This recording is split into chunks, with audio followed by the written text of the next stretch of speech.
लेकिन वहाँ के कुछ ऐसा नेगेटिव माहौल हमें मिला, उस माहौल की वजह से हमने धीरे धीरे करके उससे दूरियां बना ली, और वो दूरियां ऐसे बनाई कि आज वो दूरियां इतनी बढ़ गई कि आज हमने उस अनमोल हीरो को खो दिया। वो कमी मुझे आज भी खल रही है। दोस्तों, सबसे पहले आप तमाम अजीजों दोस्तों का हमारे इस चैनल पर स्वागत है। हिंदू, मुसलमान, सिख, ईसाई तमाम दोस्तों यारी से मिली जुली है। कहीं ना कहीं ये बात आप पर भी लागू होता है। दोस्तों, कभी कभी ज़िंदगी में कोई ऐसा इंसान आता है जिससे रिश्ता खून का तो नहीं होता, लेकिन वो खून के रिश्तों से भी ऊपर होता है, वो खून के रिश्तों से भी आगे बढ़ जाता है, और फिर एक दिन हम उसे किसी दुश्मनी की वजह से नहीं बल्कि दूसरों की बातों में आकर खो देते हैं। आज की कहानी एक ऐसे ही दोस्त की है। दोस्तों, एक हिंदू लड़का और उसका एक मुस्लिम दोस्त था। दोनों के बीच ना धर्म की दीवार थी ना जाति की, बस एक सच्ची दोस्ती थी। लेकिन सवाल यह है, जब दोस्ती सच्ची थी तो फिर दोनों अलग क्यों हुए? दोस्तों, ये सवाल हर एक नागरिक के अंदर आता होगा कि दोस्ती अगर है तो फिर हम किसी का बात सुनेंगे क्यों? हम आपको एक बात बताना चाहते हैं कि हमारे समाज में एक गंदगी तेज़ी से फैलती जा रही है कि लोग क्या कहेंगे। अरे यार, आप कुछ नहीं भी करेंगे ना, फिर भी लोग कुछ ना कुछ कहेंगे। दोस्तों, मेरा नाम है मुजाहिद और आप देख रहे हैं हाफिज़ मुजाहिद ऑफिशियल।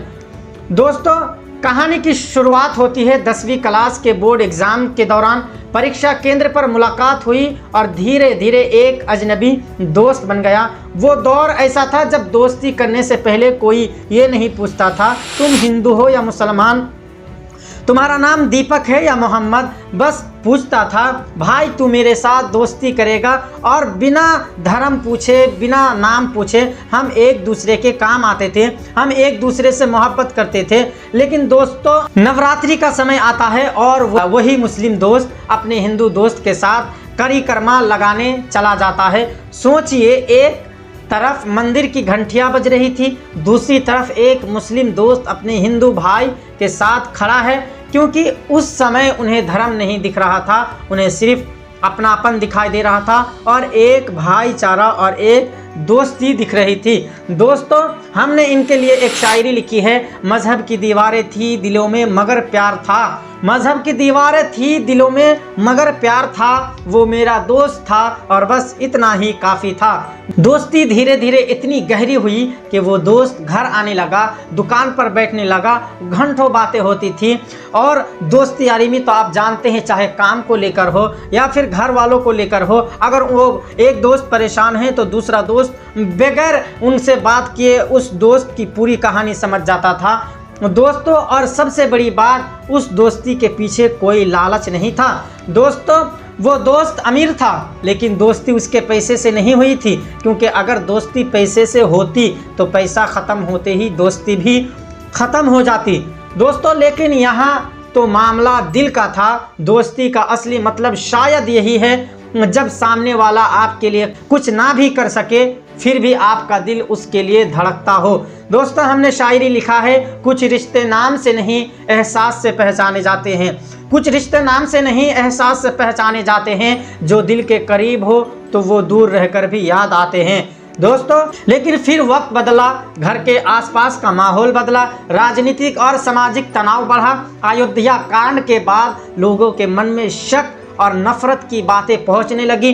कभी नेताओं के जरिए, कभी संगठनों के जरिए हमारे कान में ठूस ठूस कर ये बातें भरी गई कि तुम हिंदू मुसलमान कभी दोस्त नहीं बन सकते, ये हिंदू आपके लिए पक्का दुश्मन है, ये मुसलमान आपके लिए कट्टर दुश्मन है। इन सारी बातों को हमारे दिल में इस तरह जहर घोला गया कि फिर वही वक्त आता है कि एक अनमोल दोस्त, एक अनमोल हीरा को एक दोस्त खो बैठता है। और यही वो जगह है जहां इंसान की सबसे बड़ी परीक्षा होती है, क्योंकि जब समाज लगातार आपको बता रहे हैं कि वो दूसरे हैं, उनसे दूर रहो, उन पर भरोसा मत करो, वो धीरे धीरे इंसान की अपनी आंखों पर पट्टी बांध लेता है। जिस इंसान को आपने सालों से देखा है, जिसके साथ हंसते थे, जिसके साथ बैठते थे, अचानक वही इंसान आपको सिर्फ इसलिए अलग दिखाई देता है क्योंकि समाज ने उसके धर्म का नाम आपके कान में डाल दिया है, क्योंकि समाज ने जहर को घोलकर आपके कानों में डाल दिया है।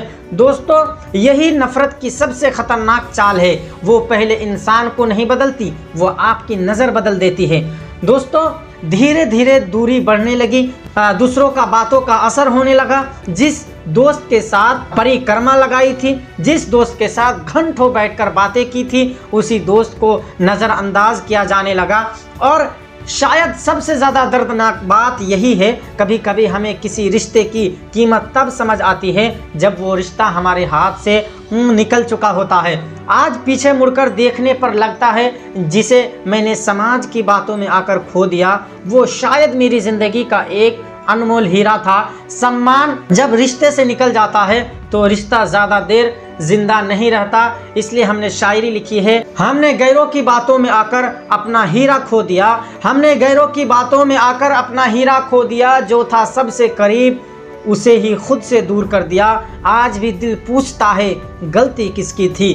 दोस्तों, और यहाँ एक बात बहुत ज़रूरी है, हिंदू होना गलत नहीं है, मुसलमान होना भी गलत नहीं है, सिख होना गलत नहीं है, ईसाई होना गलत नहीं है। आपको अपना मज़हब मुबारक हो, क्योंकि हम एक सेकुलर, एक संविधानिक देश में रहते हैं और अपना अपना मज़हब को मानना ये सबकी अधिकारी है। हमारी दोस्ती यारी अपनी जगह है, हमारा धर्म अपनी जगह है। गलत तब होता जब हम अपने धर्म से प्रेम करने के लिए दूसरे इंसान से नफरत करना शुरू कर दे। हम अपने धर्म को बड़ा दिखाने के लिए दूसरों के धर्म को नीचा दिखाए, क्योंकि मंदिर में जाने वाला इंसान भी इंसान है, मस्जिद में सजदा करने वाला भी इंसान है, गुरुद्वार में सेवा करने वाला भी इंसान है, चर्च में प्रार्थना करने वाला भी इंसान है। हमारे धर्म अलग हो सकते हैं, लेकिन आंसुओं का स्वाद एक जैसा है। आज अगर आपके पास कोई ऐसा दोस्त है जो आपसे अलग धर्म का है, अगर आपके साथ कोई ऐसा दुर्घटना हुआ है जो आप भी समाज के डर से अपने हिंदू, सिख, ईसाई और दीगर धर्म के लोगों से नाता तोड़ लिए हैं, तो मैं आपको बता देना चाहता हूं, हम जिस कंट्री में रहते हैं, प्यारा इंडिया, प्यारा हिंदुस्तान, हमारा हिंदुस्तान का ये संविधान हमें इजाज़त देता है कि आप अपने धर्म का पालन करें, लेकिन आप धर्म के साथ साथ नफ़रत ना फैलाएं, अपने दोस्ती यारी को भी कायम रखें। हमारे हिंदुस्तान का सबसे बड़ा खूबसूरती तो यही है कि हम हिंदू, मुस्लिम, सिख, ईसाई इसी देश में रहते हैं और मरने के बाद भी इसी मिट्टी में जाना है। तो फिर हम ये नफ़रत की बातें क्यों करें? अगर कुछ संगठन अगर नफ़रत की बातें फैलाते हैं तो उन्हें आप एक कान से सुने, दूसरे कान से निकाल दे।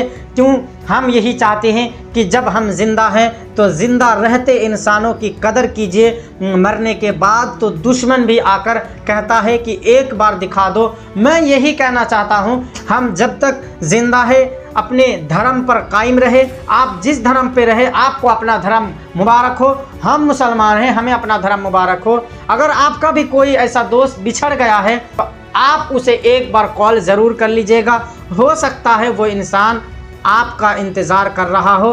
दोस्तों, अगर ये दोस्ती यारी की कहानी आपको पसंद आई तो इस वीडियो को अपने दोस्तों तक शेयर ज़रूर कीजिएगा, क्योंकि इस वीडियो को देखने के बाद उनके दिल को भी सुकून मिलेगा। दोस्ती यारी की जो दीवार है उसको समझना बहुत ज़रूरी है। अगर आप यहाँ तक आ चुके हैं तो आपका शुक्रिया, धन्यवाद। आप अपना ख्याल रखिएगा। अस्सलामु अलैकुम वरहमतुल्लाहि ताला वबरकातुहू।